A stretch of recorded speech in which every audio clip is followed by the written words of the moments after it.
This is not just another electric SUV. This is the 2026 Porsche Cayenne Electric, 1,000 horsepower, 400 kilowatt charging, quarter-mile melting beast that redefines what an EV can be.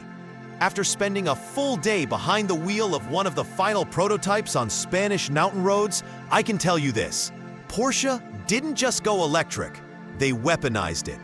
This isn't a soft luxury crossover with a badge upgrade. This is a Porsche first. SUV second. It launches with slingshot force, corners like it's on rails, and charges faster than anything on the road, all while weighing nearly 5,900 pounds. And yes, it still sounds like a twin-turbo V8, even though there isn't one. That's not a glitch. It's by design. Porsche is betting that even in the EV era, emotion matters more than silence. And after driving it, I get it. The Cayenne Electric isn't trying to be efficient. It's not trying to be eco-friendly. It's trying to be the fastest, most capable, most intense SUV ever built. And from what I've seen, it just might be. So what makes this thing so special? Let's break it down, because this isn't just the future of Porsche, it's the future of performance. Let's talk about the numbers, because they're insane. Porsche isn't giving full specs yet, but here's what we know. The Cayenne Turbo Electric will make over 1,000 horsepower. Yes, more than 1,000. And Porsche promises a 0 to 60 mile per hour time of much less than 3 seconds. That's faster than the current gas-powered Turbo GT. The base model, over 500 horsepower.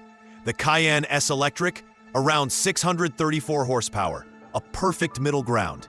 All three use a dual-motor, all-wheel drive setup with a single-speed transmission on each axle. And here's the shocker. Porsche dropped the 2-speed gearbox from the Taycan. Why? Tech has advanced so much that it's no longer needed. The rear motor, Porsche's first in-house built EV motor, is oil-cooled, not water-cooled. That means the cooling fluid runs closer to the heat source, making it more efficient under extreme loads. And when you're pushing over a ton of metal at 150 miles per hour, that kind of thermal control is everything. I floored it out of a 30-mile-per-hour hairpin in the turbo model, and the rear tires scramble for grip. The acceleration wasn't just fast, it was violent. And the chassis, it held on like it was on rails. This isn't an SUV that feels heavy. It's an SUV that ignores its weight. Most EVs charge fast, for a few minutes. Then they slow down. Not the Cayenne Electric. Porsche says it can hit 400 kilowatts on compatible 1,000-volt chargers, the highest peak rate of any production EV. And more importantly, it sustains that rate longer than rivals. The battery, 108 kilowatt hours usable, can go from 10% to 80% in under 16 minutes. That's not theoretical, that's real world. I've driven the Taycan, and Porsche delivers on these claims. Now, 400 kilowatt chargers are still rare in the US, mostly at IONNA stations. But here's the smart part. The Cayenne is the first electric Porsche to adopt the Nexus Tesla port.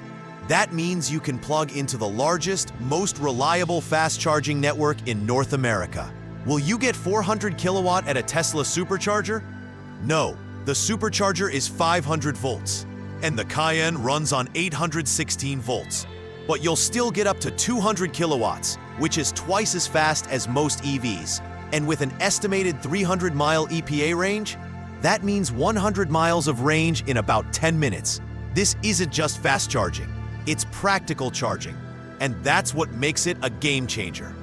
Here's something you won't believe.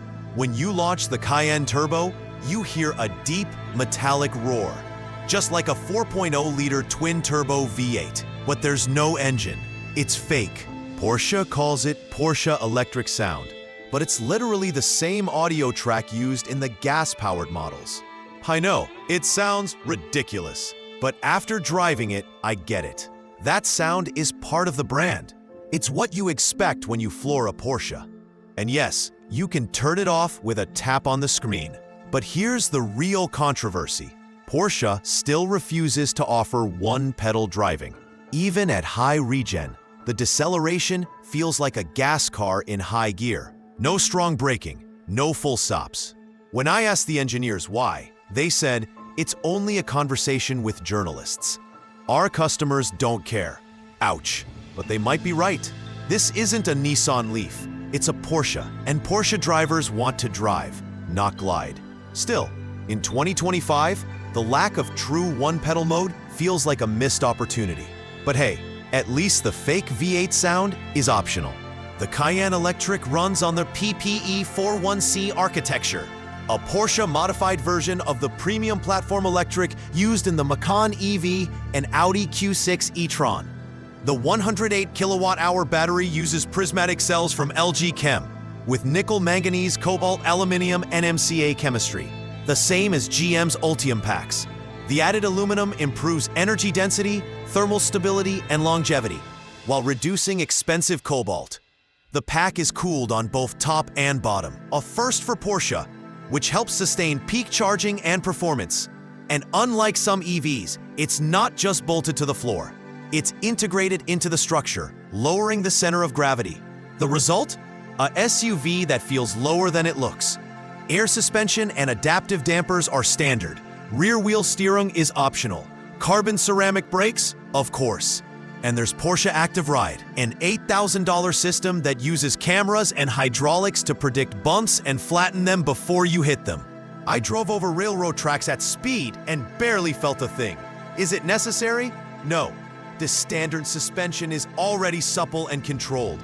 But it's incredible tech, and it shows Porsche isn't cutting corners. Remember, the Cayenne was born to go off-road, and the electric version continues that legacy. It comes with an off-road design package, light underbody armor, improved approach and departure angles, and an off-road driving mode that adjusts torque split and differential behavior. I took it over rocky climbs, three-wheeled through ruts, and climbed steep, loose trails with ease. The instant torque of the electric motors makes crawling effortless. But the tires on the test cars, Hankook Ventus Ion SX, were clearly road biased. On dusty descents, the SUV slid instead of crawling. US models may get more aggressive all-terrain tires. We'll see. But the capability is there. This isn't a Jeep. ... It's not a rock crawler. But for a 5,900-pound performance SUV, it's shockingly capable in the dirt. And with ground clearance and approach angles better than most crossovers, it's more than ready for forest roads, snow, or beach access. Porsche isn't showing official interior photos yet, but I can tell you what it's like. The biggest change? A 12.8-inch curved infotainment screen, but not like any other. It's bent, so the bottom third angles up at 45 degrees, like a laptop stand. Imagine holding an iPad vertically, then folding the base forward. The idea? So you can rest your wrist on the console and tap controls without lifting your hand. It looks weird at first, but after a few hours, it feels natural. The digital cluster has new capacitive touch controls on the bezel for suspension, traction control, and drive modes. No more fumbling with stalks. The cabin is quiet. The seats are supportive, and for the first time, there's a panoramic glass roof with adjustable opacity. Go from clear to tinted with a button. There's also a 3.2 cubic foot frunk. Not huge, but perfect for charging cables or groceries. This isn't a minimalist Tesla cabin. It's a driver's cockpit. Focused, high-tech, and unmistakably Porsche. The 2026 Porsche Cayenne Electric isn't just another EV. It's a statement. Porsche didn't just electrify the Cayenne. They reimagined it. Faster, smarter, more capable, more intense. It's not perfect. The fake engine sound is silly, and the lack of one-pedal driving feels stubborn. But everything else? Brilliant. It charges faster than anything. It handles like a car half its size. It sounds like a Porsche should. And with over 1,000 horsepower, it's the most powerful SUV Porsche has ever built. And the best part? The gas-powered Cayenne isn't going away. Porsche says they'll build combustion models well into the next decade. So you can choose. But after driving the electric version, I'm not sure you'll want to. Would I take the Cayenne Electric over a Tesla Model X or BMW iX M60? If I wanted emotion, precision, and real driving feel, absolutely. If I wanted max tech or cheapest cost, maybe not. But for the driver who wants the ultimate SUV experience, this is it. What do you think?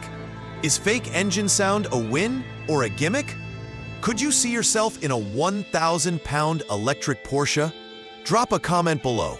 Smash that like button if you want more first drives, EV deep dives, and no BS reviews.